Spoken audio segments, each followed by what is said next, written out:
పాకిస్తాన్ని పొగడ్తల వర్షంలో ముంచేస్తున్నాడు ట్రంప్. ఎందుకంటే మధ్యప్రాచ్యం ఇచ్చినటువంటి హామీల ఒప్పందం మీద సౌదీ అరేబియా, పాకిస్తాన్ సంతకం చేసినటువంటి అత్యంత అదృష్టమైనటువంటి దేశం పాకిస్తాన్.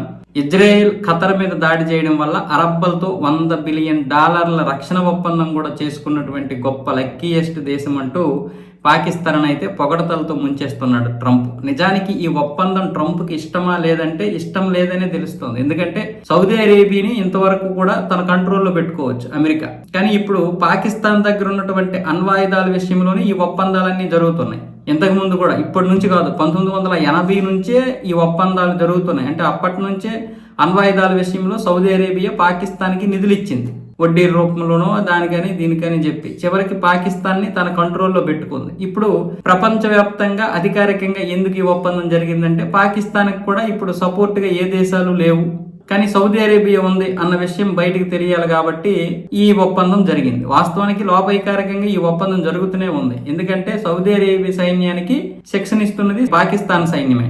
అలాగే ఇప్పుడు కొన్ని రక్షణ విషయంలో కూడా పెట్టుబడులు పెడుతుంది. హాస్పిటాలిటీ, రైల్వే, మిగతా అన్ని విషయాల్లో కూడా సౌదీ అరేబియా అయితే ఇప్పుడు ప్రస్తుతానికి పాకిస్తాన్లో పెట్టుబడులు పెట్టడానికి ముందుకు వచ్చింది. దాని విలువ కూడా $40 బిలియన్ అంటున్నారు. ఇంతకు ముందు నుంచే ఇది అణ్వాయుధాల్ని తన కంట్రోల్లోకి తీసుకుంది.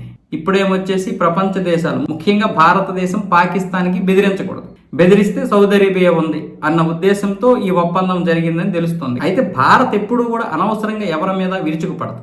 కాకపోతే పాకిస్తాన్ మళ్ళీ తన యొక్క వినయాలు ఈ విధంగానే ఉంటే మాత్రం ఖచ్చితంగా ఆపరేషన్ సింధూర్ అయితే కంటిన్యూ అవుతుంది. అలాంటి సమయంలో సౌదీ అరేబియా భారత్తో కాల్పుల విరమణకి ఒప్పందానికి ముందుకు వస్తే రావచ్చు తప్ప డైరెక్ట్గా అయితే రాలేదు. అలా డైరెక్ట్గా వస్తే అది కూడా మనలే, అన్ని విషయాలు దెబ్బతినేస్తాయి. ఇంతకు ముందు లాంటి భారత్ కాదు, అలాగే మిగతా దేశాలని తక్కువ చేయడం కూడా కాదు. కానీ భారతదేశం ఉపేక్షించేదైతే లేదు. ఇక సింధు జలాల విషయంలో కూడా ఈ సౌదీ అరేబియాతో మాట్లాడి ఏదో ఒకలాగా ఒప్పించే ప్రయత్నం చేయాలని చూస్తుంది పాకిస్తాన్. అది కుదిరే పని కాదు. అయితే ట్రంప్కి ఎందుకు ఇష్టం లేదు అంటే, ట్రంప్కి ఇప్పుడు అణ్వాయుధాలు ఇక్కడ ఉన్నాయి కాబట్టి ఇప్పుడు సౌదీ అరేబియాకి అమెరికా ఆంక్షలు పెట్టడానికి లేదు. అంటే ఇంతకు ముందు కొన్ని రకాలుగా ఆంక్షలు పెట్టకపోయినా తన కంట్రోల్లో ఉంచేది. ఇప్పుడు అణ్వాయుధాలు ఇక్కడ ఉన్నాయి కాబట్టి అణ్వాయుధాలు కూడా వాడుకోవచ్చు సౌదీ అరేబియా అని పాకిస్తాన్ చెప్తుంది కాబట్టి డైరెక్ట్గా ఇప్పుడు ఇది ట్రంప్కి ఇష్టం ఉండదు. కాకపోతే బయటికి పొగడతలతో ముంచెత్తాడు అంతే.